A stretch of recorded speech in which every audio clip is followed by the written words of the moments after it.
पाकिस्तान के 75 इयर्स और इंडिया के 75 इयर्स आफ्टर इंडिपेंडेंस कैसे थे, क्या खोया क्या पाया, ये सफ़र कैसा रहा, ये सब बातें। मुझे इस मौके पे ये कहना तो नहीं चाहिए, ये जश्न आज़ादी का महीना है और जश्न आज़ादी हम लोग सब मना रहे हैं। हम सब जब 14 अगस्त आती है तो झंडे अपने हाथों में थामे बाहर सड़कों पे फिरते रहते हैं, लेकिन अनफॉर्चुनेटली हम आज़ाद इसलिए नहीं है। आज़ादी ली है और गिलगित के लिए स्पेशली कुछ नहीं किया। हम बहुत ज़्यादा एक्सपेक्ट कर रहे थे कि ये जो है न्यू गवर्नमेंट है जो कोई 2 साल हुए गिलगित। बताइए कि पाकिस्तान 75 साल का हो चुका है और इंडिया भी 75 साल का हो चुका है। आपको क्या लगता है कि किसने क्या खोया और क्या पाया? देखें, अनफॉर्चुनेटली मुझे इस मौके पे ये कहना तो नहीं चाहिए, ये जश्न आज़ादी का महीना है और जश्न आज़ादी हम लोग सब मना रहे हैं।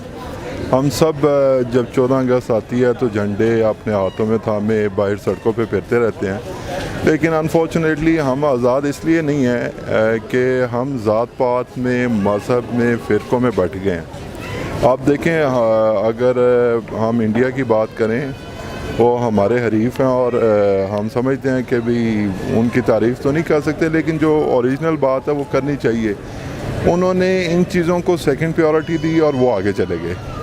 हम उससे ही लेके रास्ते में अटक गए और आगे बढ़ने का नाम ही नहीं ले रहे। पूरी दुनिया में डेवलपमेंट से रिलेटेड काम हो रहे हैं, अब पाकिस्तान में हो नहीं रहे। पाकिस्तान वहीं का वहीं बैठा और यहाँ पे अगर आप माजरत के साथ, अगर मुझे अपने आप को मुसलमान साबित करना है तो मुझे फतवा चाहिए, सर्टिफिकेट चाहिए, मेरी किस पॉलिटिकल पार्टी से एफिलिएशन है उसके भी सर्टिफिकेट चाहिए, मैं न्यूट्रल हूँ या नहीं हूँ उसका भी सर्टिफिकेट चाहिए। तो ये सारी चीज़ें हर्डल्स हैं जो कि हमें आगे जाने नहीं देती।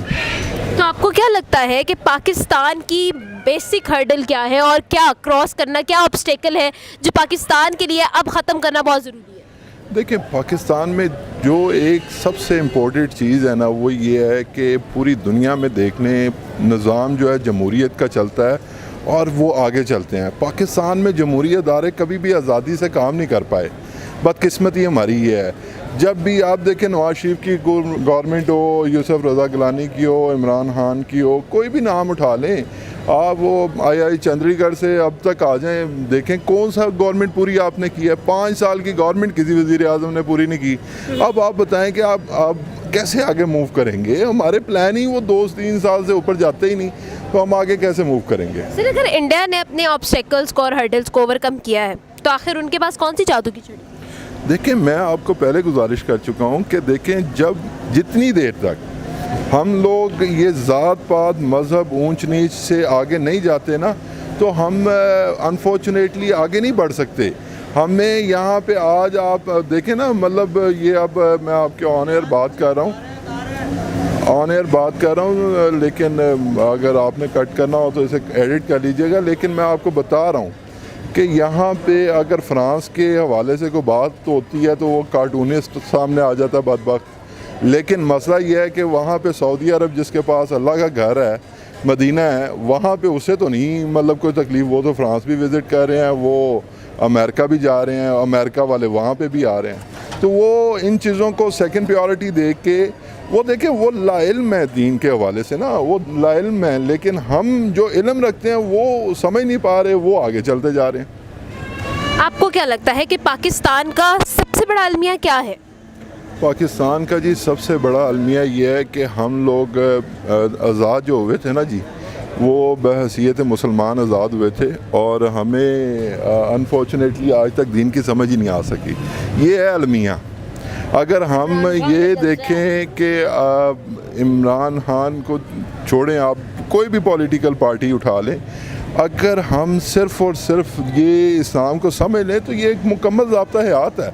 इससे आप लेके आगे चलें। यहाँ पे किसी को फतवे मिल जाते हैं जी, ये इसके पे ये फतवा, इस पे ये फतवा, तो ये इस तरह तो आगे मूव कर ही नहीं सकते हम। ये आप मेरी बात आज लिख लें किसी पेपर पे, मार्क माय वर्ड्स, कि अनलेस कि इस मुल्क में जो है दीन के समझदार लोग आगे ना आए, ये मुल्क नहीं आगे चल सकता। ये सवाल लेकर आए हैं, पाकिस्तान 75 इयर्स का हो गया है और साथ ही साथ इंडिया भी 75 इयर्स का हो गया है। आपके ख्याल में पाकिस्तान ने 75 इयर्स में क्या खोया और क्या पाया? जी, काफ़ी कुछ जो है ना पाकिस्तान ने पाया भी है और स्पेशली जब कदमे हम बेसिकली ख़ुद जो है ना गिलगित ने ख़ुद फ़ाइट करके आज़ादी ली है और गिलगित के लिए स्पेशली कुछ नहीं किया। और हम बहुत ज़्यादा एक्सपेक्ट कर रहे थे कि ये जो है न्यू गवर्नमेंट है जो कोई 2 साल हुए गिलगित वहाँ पे गवर्नमेंट PTI की आई तो वो कुछ करेगी, बट स्टिल कोई ख़ास पॉजिटिव रिस्पांस उनकी तरफ से भी नहीं मिला हमें। बिल्कुल ठीक है वजाहत, मुझे ये बताएं कि इंडिया की अगर हम बात करें तो इंडिया भी 75 ईयर्स का ही हुआ है, लेकिन अगर हम देखें तो इंडिया ने अपने आप को बहुत ग्रो किया है, आखिर इसकी वजह क्यों है? बेसिकली ग्रो जेकर खाली अगर हम उसकी बात करें करेंसी की बात करें तो पहले पाकिस्तान का बहुत अच्छा था, हम लोग कम से कम हम उससे डबल थे, अब वो हमसे ज़्यादा हो गए। वो इसलिए कि जहाँ तक मुझे लगता है कि हम जो है ना न्यू यूथ को कभी अपॉर्चुनिटी नहीं देते। स्पेसिफिकली मैं जहाँ कर हम क्योंकि अभी उसी की चल रही है गवर्नमेंट्स के, अगर हम पॉलिटिशियंस को देखें तो उनके फैमिलीज़ में यार कोई अब दूसरा अगर कि न्यू बंदे को ख़ास करके इतने सारे जो है ना वो पॉलिटिकल साइंस पढ़ रहे हैं और इस तरह के स्टडीज़ कर रहे हैं, हमने नहीं देखा उनमें से कोई आ गया है।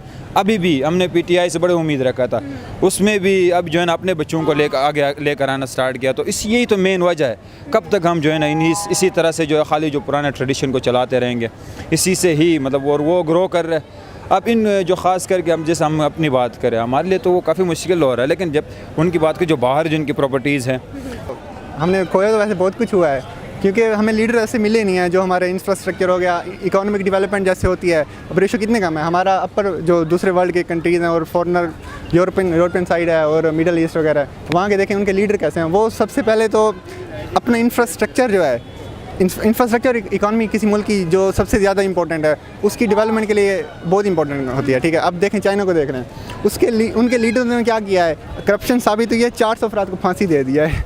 हमारे करप्शन साबित हो के भाग रहे हैं सारे, तो कैसे इस मुल्क को हमारे को तरक्की होगी। और इंडिया का देख लें, इंडिया में साफ करप्शन उधर भी है, लेकिन जितना बड़ा वो कंट्री है उनकी इनकम और उनके एक्सपेंडिचर का रेशो बहुत है, तो उसमें उनकी इनकम इतनी है बड़ी कि वो अपना लगा सकते हैं। करप्शन ठीक है उधर भी होती है, ये नहीं है कि उधर नहीं होती, लेकिन वो लगाने वाले भी बहुत हैं उधर। तो एक आबादी के लिहाज से टैक्स वगैरह ये हो गया सारा कुछ, क्योंकि बॉलीवुड भी है उधर से भी इनकम बहुत आती है उनकी। मुझे बिल्कुल ठीक है, मुझे ये बताइए कि इंडिया की अगर हम बात करें तो इंडिया ने अपनी GDP को बहुत ज़्यादा स्ट्रॉन्ग कर लिया हुआ है, इकोनॉमी के लिहाज से भी इंडिया काफ़ी आगे जा चुका है और IT की सर्विसेज भी इंडिया की बहुत अच्छी हैं, मेडिकल की सर्विसेज भी इंडिया जो है वो वर्ल्ड वाइड जाना जाता है उसकी वजह से। आप मुझे ये बताएं कि क्यों आखिर ऐसा है, देखें आखिर ऐसी कौन सी ऑब्स्टेकल्स थी, कौन सी हर्डल थी जो इंडिया ने ओवरकम कर ली और हम अभी तक नहीं कर सकते? हमारे मेन बात तो वही आ जाती है कि नीचे से जो सोच है ना वो सबसे ज़्यादा मैटर करती है।